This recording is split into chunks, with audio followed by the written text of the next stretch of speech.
Welcome to the Wealthy Wednesday show. I'm Lucy McMonagle. I am the host, and I am on a movement to create this world a better place. If you are listening to this, please make sure that you share this episode with your friends, your family, and your tribe, because together as a collaborative, we can all do our part to create conscious wealth, create conscious communities, and to make this world a better place. Stay tuned for our next featured guest. Welcome to the Wealthy Wednesday show. This is your host, Lucy McMonagle, and today I'm so incredibly excited. We have Wani Iris Manly, who is an international speaker, a best-selling author of Get Out of the Survival Mode and Live the Life You Really Want. She's an abundance coach and an attorney, and she's on a mission to empower women to increase their abundance so that they can get a life that they want, and they can start enjoying the hell out of their life. So, Wani, welcome to the Wealthy Wednesday show. Thank you so much, Lacey, for having me. Wow, you are an attorney and you're an abundance coach, and your mission is so precious to help women to want to start getting the life that they want to get, to enjoy the life that they want. But, what does it really take in order to truly live the life that you really want? Well, first of all, Lucy, I would say that it takes the commitment to actually give yourself permission to live that life. So many of us are living lives to impress our parents, particularly our fathers, and to get the love that we never received from our parents, right? And so a lot of us, went through the path of trying to become a doctor, become a lawyer, either to make money and grow, essentially just to kind of get love from our parents. And so for me, what I have found, what I find in coaching my clients is that what it takes is actually giving yourself permission to live that life, because so many of us did not have the freedom to actually to give that to ourselves. And so once you give yourself permission, and then you have to have a really compelling vision, like what is your big why? For me, it was more about personal freedom, because I always lived in a very restricted environment from the way my parents brought me up to where I felt like I needed to be accepted. And so I never had like a compelling why up. It's like, I want to live the life that I really want, not the life that make my parents proud. And so many of us are actually on that frequency of making our parents proud. That is so incredibly true. And it takes a lot of discipline in one sense. And we grow up and we're trained to think a certain way, or we're trained to believe a certain thing, and that's called the mindset. So how does one cultivate a daily mindset practice that kind of gets us some actual physical results? I'm so glad you asked that question, because so many of us are on a spiritual path or a path Yes. of personal development, are caught up in this conundrum where we're doing all of this work, but we don't really have the actual physical results. I mean, there are a lot of broke spiritual entrepreneurs, and how I know, because I used to be very much one of those people, and I was doing all the things, doing all the mantras and all the retreats, but at the end of the day, I was still manifesting lack, scarcity, and limitation. And so what I tell people, what I treat my clients, is that you have to have two things. Number one, you need to be looking at your blocks, and then you also need to also be looking at in the sense of creation mode. What a lot of us in the spiritual realm try to, or we end up falling in this spiritual la land, where we're just constantly on this path of seeking and searching and looking at our blocks. And we're just kind of like marinating, and then we keep manifesting, digging and looking. What we put our attention on actually expands. So if you're constantly looking at your blocks, which it is necessary, you're going to keep manifesting that. And so I will say to people, it's like, first of all, you have to look at your self-worth, your deservability, because at the end of the day, if you really wanted something, you would have it. What's keeping you from actually having it, it's not some external outside force. It's actually whether you believe you deserve it or not. And so I say skip all the other, hooplas, or trying to figure out what the main cause, and say, what, do I really believe that I deserve this? And when you really kind of look at that and see that what the resistance is, it becomes much easier to kind of wipe out all the other limiting beliefs that we have. And then I will also say to you, must be looking at the version of yourself that you want to become in order today, and begin to become that person right now, because our mind has to have like a vision of our ultimate self, and you have to be on a daily basis connecting with that sense of who you are. You have to be looking at, if I say, for example, like in the coaching industry, everybody wants to make 5 figure months, right? You have to ask yourself, if I was making 10 figures or $10,000 right now in this moment, what do I have to be believing? What would my daily choices be? Like, how early would I be waking up? And begin to kind of feed your mind like those behaviors, those beliefs, those attitudes, those affirmations. And it has to be a balancing of the two. And it has to be consistent. Hmm. Consistency is a lot of the key, along with persistence. Mm-hmm. So, as these individuals they're looking at, this is the person I want to become, this is how I want to do, and what kind of things do they have to overcome in, like, let's say they're starting their daily affirmations, they're just starting the path, they're starting to try to overcome being underpaid, and they're going towards getting paid what they're worth. But how do they know what they're worth if they've already been stewed in this poverty mindset? Well, the thing is that we have to look at ourselves and to see our value. And without really seeing your value, it's really hard to earn what you feel like you're actually worth. And I like to tell people is like, you have to look at the miracle, the gift that we really, each of us really are, because no matter what, there is only one of Lucy, there's only one of me, and no matter who you are, whether you have children that look exactly like you, there is no other imprint on this planet, and there never ever will be. If that is not profound enough, and then I don't really quite know what is, and so from that, you have to see that you have an intrinsic value that is only unique to you, and the world needs what you have to, what you have to share in whatever way that comes across for you, how you like to express yourself. And so, as I have found it from my own journey with my clients' journey, is that the issue of money and the issue of abundance, it really comes down to self-worth and deserving.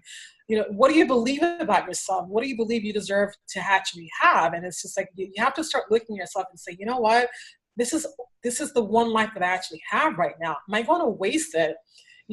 Not really believe in myself and not really allow myself to actually use this life for something greater than just the struggle and to be in poverty. And you also have to look at your beliefs. And it's just like, at the end of the day, one of my favorite quotes is very simple by Henry Ford. Whether you think you can or you think you can't, you're correct. When I first heard that, it's very simple, right? But it's just quite profound, because life is literally an evidence of just showing you what is that you believe about yourself. And whatever you tell in life, or the universe is going to reflect back to you. And so I say, you know what? Why not tell a better story? And it's like, why not tell the story that you actually want to have, rather than the muck that we find ourselves in. And with this day and age, is so much available to us, there's really no excuse, I find, unless there's just a conscious choice to kind of to stay where you are. One of my favorite mottos is either, shift or you won't survive. Mm, that's so true. And as spiritual people who are listening to this, a lot of spiritual people believe in this thing called karma. Is there such thing as money karma? And if there is, how do you clear that money karma and still start living the life that you really want to live? Sure, there is karma. And the first thing we have to look at, as Eastern teachers have come over to the West, it's become very, in a sense, bastardized. It's become very, we've taken lifetimes of philosophies and reduced it to a 20-minute yoga class, right? And so, karma, we see karma very quite differently as Easterners do. We look at as retribution, right? An eye for an eye, a tooth for a tooth.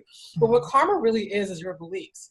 It's your feelings, it's your thoughts, it's your attitudes, whatever you're believing to be true in this moment, that is what your karma is. And so there's relationship karma, there's money karma, there's a health karma, and it's just all made up of whatever beliefs that you're caring about yourselves. And so to some extent, we all have karma, for everything. So whether you have good money karma, bad money karma. So most of us, the 99 percentiles in the world, have bad money karma because, we were at some point heard that money was the root of all evil, that, it takes, a camel to go through like a needle than a rich man to get to heaven. So we have all of these limiting beliefs that we heard from our well-meaning adults that to this day is just actually it's created our financial paradigm. And so we have to do the inner work to begin to clear that. And how do you become aware of what your relationship is with money?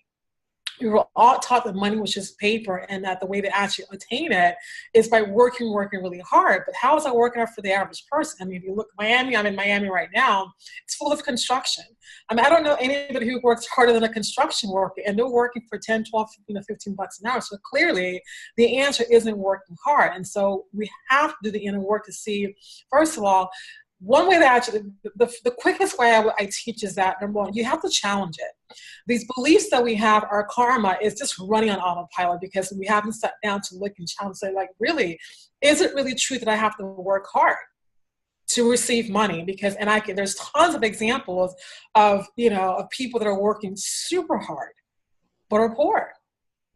So clearly cannot be it. And so you begin to actually challenge that, and then you begin to institute different beliefs that actually serves you with repetition, with feeling, with emotion and consistency. You then begin to clear, and you find yourself living a new reality, one that's just much more enjoyable and that you deserve. Yes, absolutely. And individuals that are on this path, and a lot of individuals that listen to the Wealthy Wednesday show, they're spiritual individuals and they belong to spiritual communities. And I've noticed throughout the 20 plus years that I've been working with abundance and wealth and helping people manifest through their guardian angels that the spiritual communities tend to be broke. They tend to perpetuate being broke. And how can we fix this? I feel like we're being forced to do with the current astrological transits and what 2018 going to in the next 5 years about, because everything is changing, as you're quite sure are aware. And that, again, going back to this, you either shift or you won't survive, and so we have to start looking at that. Money is very divine. Mm-hmm. Money is very spiritual, that it is our divine birthright to be abundance. And we're not here to struggle just to pay bills and just to live and to work and not to be able to enjoy and have pleasurable lives. And that there's nothing is wrong with money, but there's so much, money is very neutral. Which is why, quote unquote, some bad or people have money and quote unquote, some, good people have money. It's a very neutral energy. We have to change the way we actually look at money and see that it's an energy. And it's a reflection of our energy and how we feel about ourselves. And to realize that we can do so much more with wealth. I give the example of Oprah Winfrey, even Amma, for that instance, the hugging scene from India. Amma has Mother Teresa. They have amassed millions, have huge platforms, and are doing quite very spiritual work in the world and changing lives and transforming consciousness. But there's just no way they can do it without money. And we have to see that we're not serving anyone or any godlike force by being poor, by struggling with money, because it takes up so much energy to be in that survival and primal fear. And it's like, we can't do our work. We cannot be light workers and be illuminated consciousness if our energy is just sucked in with how to pay bills, how to keep the light on. And so it's time to rise above all of that. And it's just that it never did serve you. It's like, even if it does, for me, and I was there, and I speak from experience, but I just saw that. I was like, this is ridiculous. Like, why would I, look at everything in the world. There's only abundance. Why would I not allow myself to actually have that? And so we really have to step and say, you know what? As conscious human beings, everything is, money is here as a tool for us to actually bring our work into the world. It's time. Yes, absolutely. And a lot of the individuals that are in the spiritual community, they're starting to step up and bring their work into the world. And they're starting to, create online businesses. They're starting to create offline businesses. But one of the things that a lot of people in the spiritual community bump into is, hey, do you want to exchange? Can you talk a little bit about that? And then we're going to talk a little bit on how you have this incredible gift to help individuals.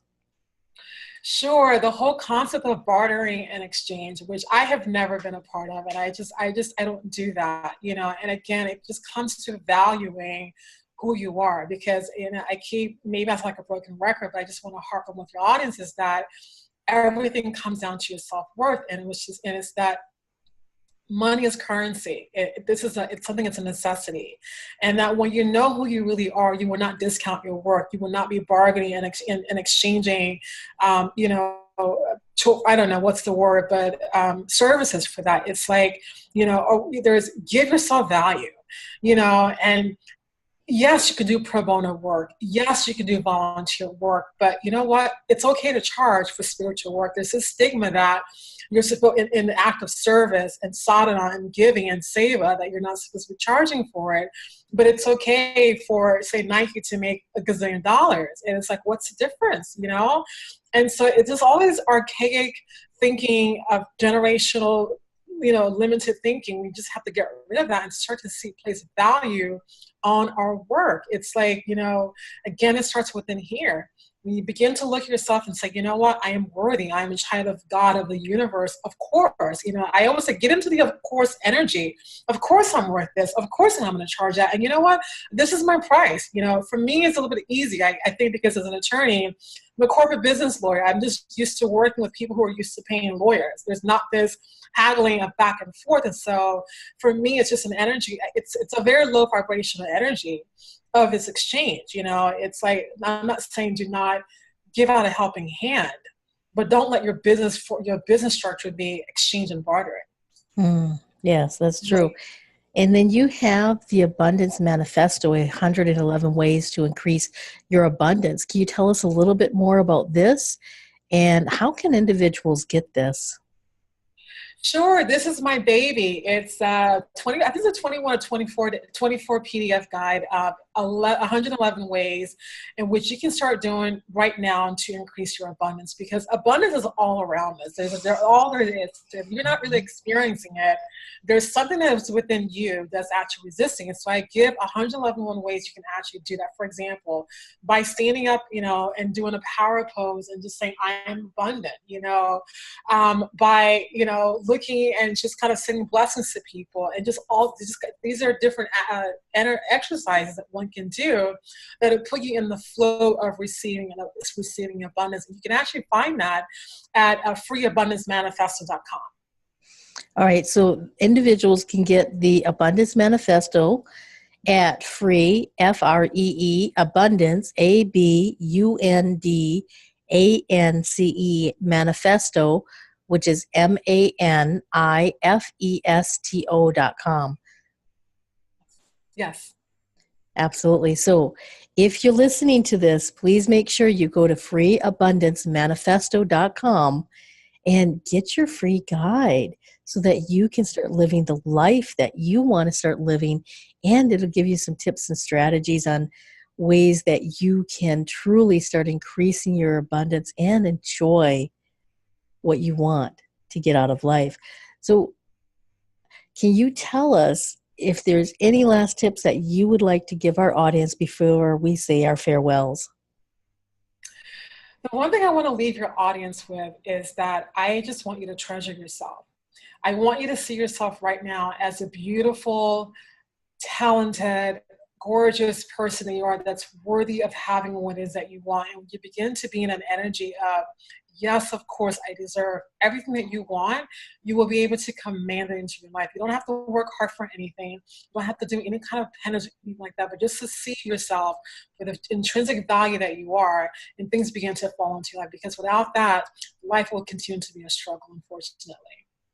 You owe it to yourself. Absolutely. And I agree with you wholeheartedly that looking at your value and starting to truly understand that you deserve to have the life that you want, you desire, and the life that you truly enjoy. So I want to thank you for being on the Wealthy Wednesday show. This has been it's just so phenomenal. I'm so excited. We've got so many tips and strategies for individuals that are really going to make a difference in their lives, but more importantly, make a difference in other people's lives. So thank you for being a guest. Thank you so much for having me, and thank you for the platform, and congratulations with the success of the show, and continued blessings to you and your audience. Thank you. And I want to thank you, my audience. You are the reason why I have the Wealthy Wednesday show every single week. And I'd love it if you'd get a hold of me on social media, look up Lucy McMonagle, and let me know, what do you think? Let me know what kind of topics you would like me to have for the coming years and the coming months. And also, if you want to be a guest, make sure you get a hold of me to see if you would be the right guest. So until next time, abundant blessings. Are you ready to change your money flow? Would you like to get beyond the six figures that you keep bumping up against? Well, let me tell you, my book, Magical Money Manifestations, is going to help you create money manifestations on autopilot so that you will have more money, more freedom, and more joy in your life. Go to magicalmoneymanifestations.com to find out more information. Thank you for listening to another edition of the Wealthy Wednesday Show. I'm your host, Lucy McMonagle, and I'd really appreciate it if you would share this with your friends, your family, your tribe, and let other people know that the Wealthy Wednesday Show is creating a movement to make this world a better place, and we rely on you to get the word out so that we can create mass influence. So until next time, abundant blessings.